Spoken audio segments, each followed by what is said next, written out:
there's a good chance your bank is screwing you. So today we're going to talk about how you can actually make and earn a little more money.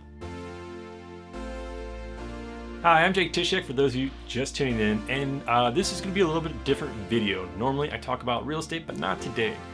You see, we're going to be talking a little bit about interest rates and how we can actually save you or earn you some more money, or you can do it yourself, really. It'll take you only a couple of minutes.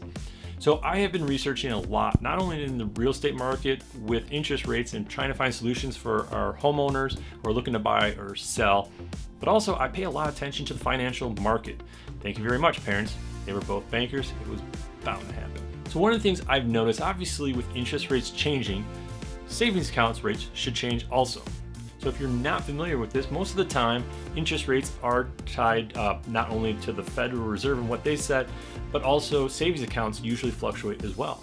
That's why you'll hear about those crazy rates back in the late 80s where interest rates were 18%, but what people aren't telling you that savings accounts were also very high as well, 10 or 12%, I'm not exactly sure. But that brings me today to current day.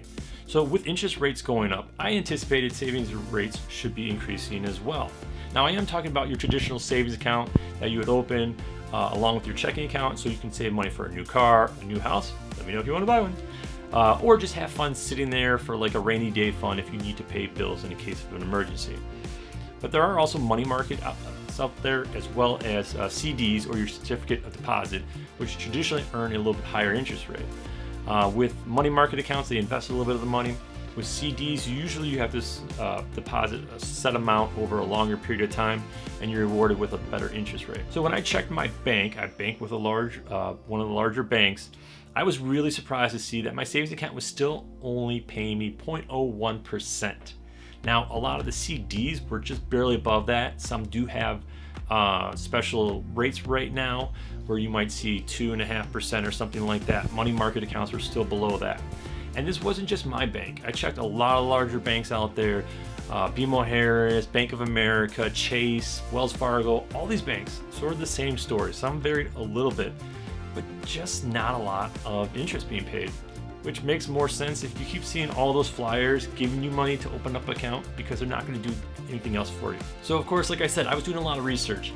So I went online and just did a quick search, best banks to look for, because I've heard a lot about high yield savings accounts.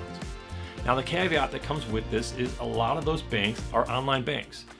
So while I might not have a physical location, when I looked at the rates, it was more than intriguing.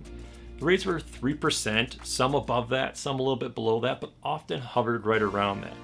I ended up deciding to go with Capital One because I already bank with them. They were paying 3%.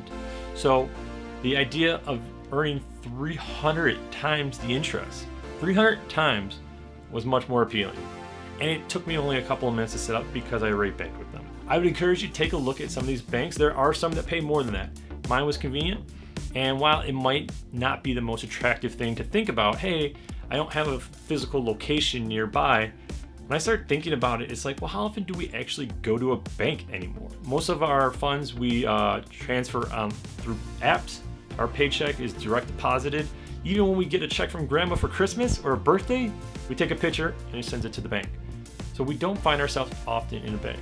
Now I'm still going to keep my checking account there because like I said, having access to a direct bank and having some relationship with them as well. But for funds that I don't plan on touching very often, if ever, I'd rather have them sitting earning a lot more interest somewhere else. So we can all use a little bit more money these days. And I know this is a little bit different than my traditional real estate content. I usually talk about the real estate market or the home buying process. So if you want information on that, subscribe, but let me know if you want more tips like this, and I'd be happy to share those as I come across them. I'm Jake Tysiak with Keller. Thank you so much for watching. Hopefully I'll see you in the next one. Bye.